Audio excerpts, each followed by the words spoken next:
जोहार दोस्तों, स्वागत है आपका झारखंड न्यूज नेटवर्क में। आइए देखते हैं आज की तमाम बड़ी खबरों को। बीजेपी ने झामुमो के अध्यक्ष और कार्यकारी अध्यक्ष के खिलाफ प्राथमिकी दर्ज करने के लिए दिया आवेदन, जाने पूरा मामला। भाजपा ने अरगोड़ा थाने में झामुमो के अध्यक्ष व कार्यकारी अध्यक्ष के खिलाफ प्राथमिकी दर्ज कराने का आवेदन दिया है। झामुमो पर महाराष्ट्र का फोटो को झारखंड का बताकर भाजपा की छवि को धूमित करने का आरोप लगाया गया है। बुधवार को भाजपा विधि प्रकोष्ठ के प्रदेश संयोजक सुधीर श्रीवास्तव के नेतृत्व में प्रतिनिधि मंडल अरगोड़ा थाना पहुंचा और झामुमो के अध्यक्ष, कार्यकारी अध्यक्ष, सोशल मीडिया प्रभारी और आईटी सेल के प्रभारी के खिलाफ प्राथमिकी दर्ज करने का आवेदन दिया। सुधीर श्रीवास्तव ने बताया कि 23 अगस्त को भाजपा युवा मोर्चा की रैली मोराबादी मैदान में थी। उसी दिन दोपहर 2:35 में झामुमो के आधिकारिक हैंडल पर एक पुलिसकर्मी की पीठ पर जूता का निशान का फोटो पोस्ट करते हुए लिखा कि भाजपा के लोगों ने पुलिस को पीटा है, जबकि वास्तव में यह तस्वीर महाराष्ट्र के पुलिसकर्मी का था। वहां 24 जुलाई 2018 को मराठा आंदोलन के दौरान नांदेड़ एक्सप्रेसवे में आंदोलनकारी और पुलिस के बीच हुई भिड़ंत में पुलिसकर्मी की पीठ पर जूते का निशान बना था। झामुमो के महासचिव सुप्रियो भट्टाचार्य ने कहा कि भाजपा ने झामुमो अध्यक्ष के खिलाफ सनहा दर्ज कराया है। यह विनाशकाले विपरीत बुद्धि है। उनको मालूम होना चाहिए कि पार्टी के अध्यक्ष शिबू सोरेन हैं। शिबू सोरेन पर झारखंड में कोई मुकदमा दायर कर दे, यह कल्पना से परे है। सभी औपचारिक जानकारी आने दीजिए तो आवश्यक कार्रवाई की जाएगी। श्री भट्टाचार्य ने कहा कि राजनीतिक परिस्थिति में राजनीतिक जवाब दिया जाता है। इस तरह के केस मुकदमे नहीं किए जाते, नहीं तो हम भी बताएंगे कि उन्होंने किस तरह के लॉ एंड ऑर्डर को भंग किया है। इसको संज्ञान में रखा गया है। श्री भट्टाचार्य ने कहा कि बड़े कार्यक्रम में सरकारें स्कूल बस लेती रहती है। क्या भाजपा के शासनकाल में ऐसा नहीं किया गया है? भाजपा के शासनकाल में तो स्कूली बच्चों को बुलाकर फूल तक बरसवाने का काम किया जाता था। तब उनकी नैतिकता कहाँ गई थी? पलामू में भ्रष्टाचारी के खिलाफ एसीबी की बड़ी कार्रवाई। सदर अस्पताल के फार्मासिस्ट 10,000 रिश्वत लेते गिरफ्तार। भ्रष्टाचारी के खिलाफ पलामू की एसीबी की टीम ने एक बार फिर बड़ी कार्रवाई की है। एसीबी की टीम ने जिले के सदर अस्पताल में रंगे हाथ घूस लेते हुए फार्मासिस्ट परमानंद कुमार को गिरफ्तार कर लिया है। वह किसी काम के एवज में 10,000 रुपए की रिश्वत ले रहा था। जिस मंदिर पर MS धोनी की है अपार आस्था, वहां ग्रामीणों ने ताला जड़ दिया। रांची के देवड़ी मंदिर का इतिहास बहुत पुराना है। कैप्टन कूल महेंद्र सिंह धोनी का इस मंदिर के प्रति अपार आस्था है। यही कारण है कि आज भी वे इस मंदिर में सिर झुकाना नहीं भूलते। लेकिन आज इस मंदिर के ट्रस्ट गठन का ग्रामीण विरोध कर रहे हैं, जिसके कारण गुरुवार को ग्रामीणों ने मंदिर में ताला जड़ दिया, जिससे श्रद्धालुओं को कुछ देर के लिए मंदिर में प्रवेश करने में परेशानी हुई। लेकिन बाद में SDM की उपस्थिति में इसे तोड़ दिया गया। ग्रामीणों का आरोप है कि ट्रस्ट का गठन अवैध तरीके से किया गया है। मंदिर के सौंदर्यीकरण कार्य और शिलान्यास के बाद से ग्रामीण नाराज हैं। मुख्यमंत्री हेमंत सोरेन और स्थानीय विधायक विकास कुमार मुंडा ने 8 करोड़ लागत की राशि से सौंदर्यीकरण कार्य का शिलान्यास किया था। ग्रामीण आज देवड़ी मंदिर ट्रस्ट गठन के खिलाफ एक विशेष ग्राम सभा करेंगे, जिसमें आगे की रणनीति पर चर्चा की जाएगी। ग्रामीणों का कहना है कि वे मंदिर के सौंदर्यीकरण कार्य के लिए तैयार नहीं है और ट्रस्ट गठन के तरीके से वे सहमत नहीं है। इस मुद्दे पर प्रशासन को भी सूचित किया गया है, लेकिन अभी तक कोई समाधान नहीं निकला है। ग्रामीणों का कहना है कि वे अपनी मांगों के लिए अडिग रहेंगे और मंदिर के सौंदर्यीकरण कार्य को रोकने के लिए हर संभव कदम उठाएंगे। हालांकि खबर लिखे जाने तक प्राचीन काल देवड़ी मंदिर में ग्रामीणों द्वारा लगाए गए ताला को SDM मोहनलाल मरांडी की उपस्थिति में तोड़ दिया गया है। किसी भी मामले को नियंत्रण करने के लिए मंदिर परिसर में भारी संख्या में पुलिस बल तैनात किया गया है। CBI ने निलंबित इनकम टैक्स के कमिश्नर संतोष कुमार के चैम्बर के सामने का मांगा CCTV फुटेज। रिश्वतखोरी मामले में गिरफ्तार और निलंबित प्रिंसिपल कमिश्नर संतोष कुमार के चैम्बर के सामने लगे CCTV का फुटेज CBI ने प्रिंसिपल चीफ कमिश्नर से मांगा है। CBI ने गिरफ्तारी वाले दिन दोपहर 3:15 से शाम 7 बजे तक की गतिविधियों से संबंधित फुटेज की मांग की है। उस दिन CBI ने नाटकीय ढंग से प्रिंसिपल कमिश्नर संतोष कुमार को गिरफ्तार किया था। साथ ही रिश्वत के रूप में लिए गए 10 लाख रुपए उनके PS के टेबल से जब्त किए थे। CBI को सूचना मिली थी कि राजीव कुमार उर्फ चीकू शाम को 10 लाख रुपए लेकर प्रिंसिपल कमिश्नर को देने जाएगा। सूचना के आधार पर CBI की टीम आयकर दफ्तर के बाहर घात लगाए बैठी थी। इसी बीच एक कार आयकर दफ्तर के पास पहुंची। उसमें राजीव हाथ में एक बैग लेकर उतरा और अंदर चला गया। शाम करीब 4:10 में वह आयकर दफ्तर से बाहर निकला। बाहर निकलते वक्त उसके हाथ में बैग नहीं था। सीबीआई अधिकारियों ने राजीव की कार का पीछा किया और उसे गांधी मैदान गेट नंबर 10 के पास पकड़ लिया। इसके बाद सीबीआई अधिकारियों ने उससे पूछताछ की। इस दौरान उसने यह स्वीकार किया कि वह डॉक्टर प्रणय के निर्देश पर 10 लाख रुपए लेकर प्रिंसिपल कमिश्नर को देने गया था। पूछताछ में राजीव ने गुरुपाल सिंह के साथ जान पहचान से इनकार किया।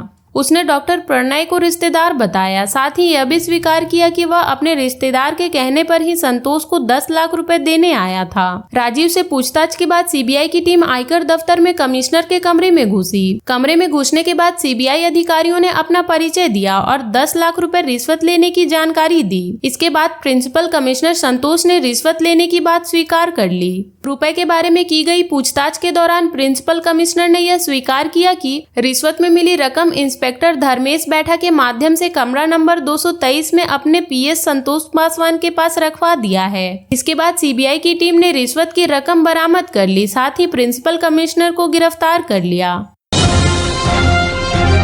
1256 लाभुकों के बीच बांटी गई परिसंपत्तियां। आपकी योजना आपकी सरकार आपके द्वारा कार्यक्रम में बुधवार को जिले भर में 2031 आवेदनों का निष्पादन किया गया। वहीं विभिन्न पंचायत, धनबाद नगर निगम व चिरकुंडा नगर परिषद के विभिन्न वार्डों में आयोजित शिविरों में 14,269 आवेदन प्राप्त हुए। इसमें 1256 लाभुकों के बीच परिसंपत्तियों का वितरण किया गया। शिविरों में विभिन्न प्रकार की 201 शिकायतों का निवारण ऑन द स्पॉट किया गया। रांची के इस स्कूल की जर्जर स्थिति देख ग्रामीण नाराज, वोट बहिष्कार की दी चेतावनी। चान्हो प्रखंड के बेतलंगी गांव में जर्जर हो चुके स्कूल भवन के निर्माण नहीं होने से नाराज ग्रामीणों ने वोट बहिष्कार की चेतावनी दी है। ग्रामीणों के अनुसार गांव में राजकीय प्राथमिक विद्यालय के भवन की स्थिति अत्यंत जर्जर हो चुकी है। पिछले 2 साल से वे शिक्षा विभाग व जनप्रतिनिधियों से इसकी मरम्मत कराने या इसकी जगह पर नया भवन बनाने की मांग कर रहे हैं, लेकिन किसी ने गंभीरता नहीं बरती है। ग्रामीणों ने चेतावनी देते हुए कहा कि यदि स्थिति ऐसी ही रही तो वे आगामी 20 चुनाव में वोट बहिष्कार करेंगे। ग्रामीणों के अनुसार स्कूल भवन की जर्जर स्थिति को देखते हुए शिक्षा विभाग ने करीब 1 साल पहले बच्चों को 2 किलोमीटर दूर खूंटी टोली स्थित प्राथमिक विद्यालय में स्थानांतरित कर दिया है। इस कारण वहां तक जाने आने में हो रही परेशानी से छोटे बच्चे की पढ़ाई प्रभावित हो रही है। बच्चों की परेशानियों को देखते हुए भी शिक्षा विभाग की ओर से कोई पहल नहीं की गई है। इधर मामले को लेकर शिक्षा विभाग के अभियंता अंजनी कुमार ने कहा कि बेतलंगी में 2 कमरों के नए स्कूल भवन के निर्माण का प्रस्ताव परियोजना को भेज दिया गया है। स्वीकृति मिलते ही शीघ्र स्कूल भवन का निर्माण कार्य कराया जाएगा।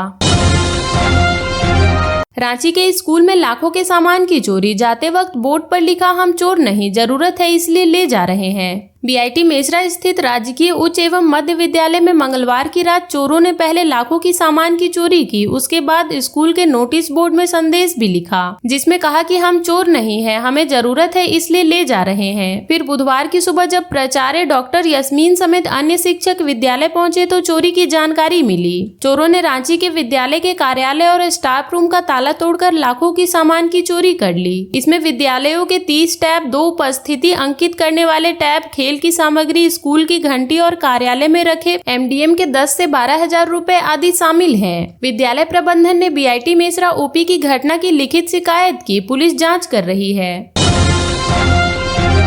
4 दिनों से जलापूर्ति ठप, लोगों ने किया नप कार्यालय में हंगामा। चिरकुंडा नगर परिषद वार्ड संख्या 18 में 4 दिनों से जलापूर्ति ठप रहने से आक्रोशित इलाके में दर्जनों महिला पुरुष ने बुधवार को नप कार्यालय पहुंचकर हंगामा किया। लगभग 11 बजे पूर्वाह्न तक कार्यालय में कोई भी अधिकारी के नहीं पहुंचने पर लोगों का गुस्सा और भड़क गया। दफ्तर का मुख्य दरवाजा बंद करने का प्रयास किया गया, लेकिन नप कर्मी ने बीच बचाव कर ऐसा नहीं होने दिया। लोगों का कहना था कि अधिकारी के कार्यालय आने का कोई समय निर्धारित है या नहीं। विरोध कर रही महिलाओं का कहना था कि 4 दिन से पानी बंद होने का कोई ठोस कारण नहीं बताया गया है। प्रत्येक महीने 4-5 दिन पानी बंद रहता है, लेकिन बिल लेने के लिए सर पर सवार हो जाते हैं। बताया जाता है कि नप परिसर में लगा वाल्व खराब होने के कारण 4 दिनों से वार्ड संख्या 17, 18, 19, 20 व 21 में जलापूर्ति ठप है। इससे हजारों की आबादी प्रभावित है। विरोध कर रहे लोगों का कहना है कि वाल्व खराब है तो उसकी मरम्मत होनी चाहिए, लेकिन अधिकारी और कर्मी 4 दिन से हाथ पर हाथ धरे बैठे हैं। उनका कहना है कि नप का कोई भी अधिकारी नप क्षेत्र में नहीं रहता है, इसलिए यहाँ की समस्या से अधिकारियों को जूझना नहीं पड़ता है। नप के ईई अंकित परासर जब नप कार्यालय पहुंचे तो उन्होंने आक्रोशित महिला पुरुष को समझाया और शांत किया। आश्वस्त किया कि जल्द से जल्द वाल्व की मरम्मत कराकर जलापूर्ति की जाएगी। एई के समझाने के बाद आक्रोशित लोग शांत हुए और अपने घर गए। एई अंकित पराशर का कहना है कि वाल्व खराब होने के कारण 5 वार्ड में जलापूर्ति पूरी तरह से बाधित है। जल मीनार से पानी खाली किया जा रहा है। पानी खाली होते ही वाल्व की मरम्मत कराकर जलापूर्ति प्रारंभ कर दी जाएगी। बोकारो में बिजली की चपेट में आने से 50 वर्षीय अधेड़ की मौत, जाने कैसे हुआ हादसा। बोकारो के नावाडीह प्रखंड में बिजली की चपेट में आने से एक 50 वर्षीय अधेड़ की मौत हो गई है। घटना बुधवार शाम 6 बजे नारायणपुर थाना क्षेत्र की है। मृतक प्रयागतुरी सुरही गांव का रहने वाला था। सूचना मिलने के बाद पुलिस मौके पर पहुंची और शव को पोस्टमार्टम के लिए भेज दिया। वह सपरिवार पैंक गांव में स्थित अपने ससुराल में रहता था। बताया जाता है कि बोकारो का रहने वाला मृतक प्रयागतुरी पिकअप वैन में खाद्य सामग्री लेकर पिपराडीह में स्थित गुड्डू वर्णमाल के किराना दुकान पहुंचा। इसके बाद वह वैन के ऊपर चढ़कर चालकों को गाड़ी पीछे करने का इशारा करने लगा, लेकिन इस दौरान वह ओवरहेड बिजली की तार के चपेट में आ गया, जिससे उसकी मौके पर ही मौत हो गई। गुरुवार को पुलिस शव का पोस्टमार्टम के लिए तेनूघाट अनुमंडलीय अस्पताल गई। इसके लिए पहले उन्होंने परिजनों से मुलाकात कर मामले की जानकारी ली। हादसे के बाद से परिजनों का रो रो कर बुरा हाल है। गांव में शोक की लहर है। ग्रामीणों ने बताया कि मृतक प्रयागतुरी खलासी का काम करता था। अवैध शराब फैक्ट्री का भांडाफोड़, 3 युवक पकड़ाए। मुनिडीह व पुटकी पुलिस ने बुधवार की रात संयुक्त रूप से छापेमारी कर मुनिडीह ओपी क्षेत्र स्थित डीएम कॉलोनी के बीसीसीएल क्वार्टर में चल रहे अवैध विदेशी शराब फैक्ट्री का भांडाफोड़ किया है। इस दौरान पुलिस ने वहां पैकिंग कर रहे 3 लोगों को पकड़ा है। साथ ही लाखों रुपए के मूल्य की पेटी में भरी नकली शराब, कई कंपनियों के पेपर, सादा बोतल बरामद किया है। बताया जाता है कि उक्त अवैध शराब फैक्ट्री पिछले 3 माह से चल रही थी। पकड़े गए लोगों ने पूछताछ में अपना नाम विक्की कुमार, सुमित कुमार, राकेश कुमार बताया है। वहीं इस अवैध धंधे का मुख्य सरगना राजा तालाब झरिया का शिवजी यादव है, जो एक पार्षद का करीबी है। पकड़े गए युवकों ने स्थानीय बरडूबी बस्ती के एमके सिंह का नाम बताया है, जिसने क्वार्टर मुहैया कराया था। मामले में उनके सहयोगी अरलगढ़िया बस्ती के वी सिंह हैं। फैक्ट्री में भारी मात्रा में अवैध विदेशी शराब तैयार की जा रही थी। यहाँ नकली विदेशी शराब बनाकर पैकिंग व रिफिलिंग कर बाहर सप्लाई की जा रही थी। जानकारी के अनुसार तीनों युवक आज शाम को एक कार में सवार होकर आए थे। रांची के चूटिया में सोना चमकाने के नाम पर जेवरात की ठगी। चूटिया स्थित मुकचुंद टोली सूर्या कॉलोनी निवासी बुजुर्ग संपत्ति से बुधवार को जेवरात की ठगी कर दी गई। ठगों ने जेवरात साफ करने का बहाना बनाया था। घटना को लेकर आर्मी के अजय कुमार ने चूटिया थाना में केस दर्ज कराया है। पुलिस को संदिग्ध का सीसीटीवी फुटेज भी मिला है, जिसके आधार पर पुलिस दोनों की पहचान का प्रयास कर रही है। जानकारी के अनुसार एक ठग पहले अजय कुमार के घर पर पहुंचा और कहा कि वह मार्बल और टाइल्स चमकाने का काम करते हैं। कंपनी की तरफ से उन्हें घर घर भेजकर अपने प्रोडक्ट का प्रचार करने के लिए कहा गया है। पहले ठग ने मार्बल और टाइल्स को केमिकल डालकर चमका दिया, फिर घर में ही रखे पीतल के 2 बर्तनों को साफ कर दिया। बुजुर्ग दंपति के झांसे में आने के बाद ठग ने बाद में कहा कि उनके पास सोना चमकाने वाला पाउडर भी है। इस दौरान अजय कुमार की पत्नी ने सोना का कंगन और चेन निकालकर चमकाने के लिए दिया। इसके बाद ठग ने एक पोटली में रखकर वापस भी कर दिया। इसी दौरान वहां दूसरा ठग भी पहुंचा और बड़ी चालाकी से पोटली बदल दी। फिर दोनों यह कहते हुए वहां से चले गए कि इसे 10 मिनट के बाद खोलिएगा। आरोपियों के वहां से जाने के बाद जब दंपति ने पोटली खोली तो वहां से जेवरात गायब मिले। इसके बाद उन्हें ठगी का एहसास हुआ और उन्होंने घटना की जानकारी पुलिस को दी। सड़क पर कचरा फेंका तो लगेगा जुर्माना। मानगो नगर निगम ने साफ सफाई को लेकर सख्ती बरतना शुरू कर दिया है। खुले स्थान पर कचरा फेंकने वाले से मानगो नगर निगम जुर्माना वसूल रहा है। बुधवार को अपर नगर आयुक्त रंजीत लोहरा के आदेश पर नगर निगम की टीम ने पहले दिन निगम के विभिन्न क्षेत्रों में सड़क के किनारे, चौक चौराहे पर कचरा फेंकने वाले से 5,000 रुपए का जुर्माना वसूला। अपर नगर आयुक्त रंजीत लोहरा ने बताया कि गुरुवार से अभियान और तेज किया जाएगा। चौक चौराहा के प्रत्येक स्टॉप पर कचरा फेंकते पकड़े जाने पर जुर्माना वसूला जाएगा। बुधवार को डिमना रोड, पुरुलिया रोड आदि क्षेत्र में सड़क के किनारे कचरा फेंकने वाले लोगों से जुर्माना लगाया गया। 3 स्टॉप पर कचरा फेंकते हुए पाए जाने पर तत्काल जुर्माना वसूला गया और चेतावनी देकर छोड़ा गया। 11 सदस्यीय टीम पूरे नगर निगम क्षेत्र का भ्रमण कर स्टॉप पर कचरा फेंकने वाले लोगों को चिन्हित करने का कार्य करेगी। शहर को स्वस्थ और सुंदर बनाने के लिए आम जनता का सहयोग आवश्यक है। उन्होंने मानगो की जनता से कचरा वाहन में ही डालने के लिए अपील की है।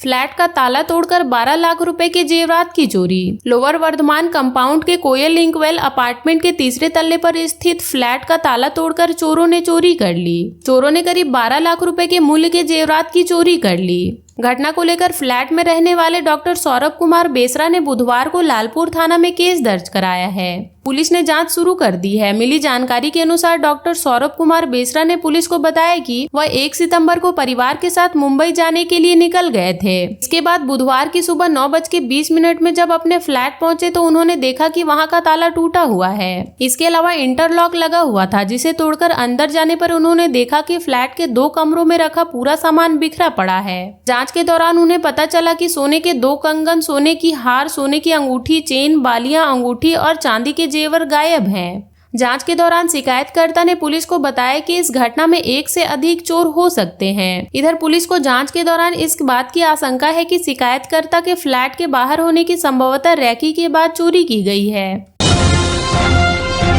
नक्शा के अभाव में सदर अस्पताल को नहीं मिल रहा है अग्निशमन व राज्य प्रदूषण नियंत्रण परिषद से एनओसी। खास महल में चल रहे 100 बेड के सदर अस्पताल को नक्शा नहीं मिलने के कारण अग्निशमन विभाग व राज्य प्रदूषण नियंत्रण परिषद से एनओसी नहीं मिल रही है। इसको लेकर पिछले दिनों हुई अस्पताल प्रबंधन समिति की बैठक में चर्चा की गई थी। इसको कैसे प्राप्त किया जा सके, इस पर काम करने को कहा गया था। इसके साथ ही अस्पताल व स्वास्थ्य संस्थानों के भवन भूकंप रोधी है, इससे संबंधित प्रमाण पत्र भी नहीं है। इसको लेकर भवन प्रमंडल या कार्यकारी एजेंसी से प्रमाण पत्र लेने को कहा गया है, ताकि एनक्वास की टीम द्वारा मांगे जाने पर इसको उपलब्ध कराया जा सके। इसके साथ ही अस्पताल में नए वायरिंग का कार्य ऊर्जा विभाग के द्वारा कराया जा रहा है। इसको एनक्वाइस चेकलिस्ट के अनुसार करने को कहा गया है। इसके साथ ही प्रतिवर्ष इलेक्ट्रिक सेफ्टी ऑडिट कराने को भी कहा गया है। इसके साथ ही अस्पताल में चल रहे पैथोलॉजी विभाग के दृढ़ीकरण के लिए कहा गया है, ताकि वहां जांच कराने वाले मरीजों को किसी प्रकार की कोई परेशानी ना हो।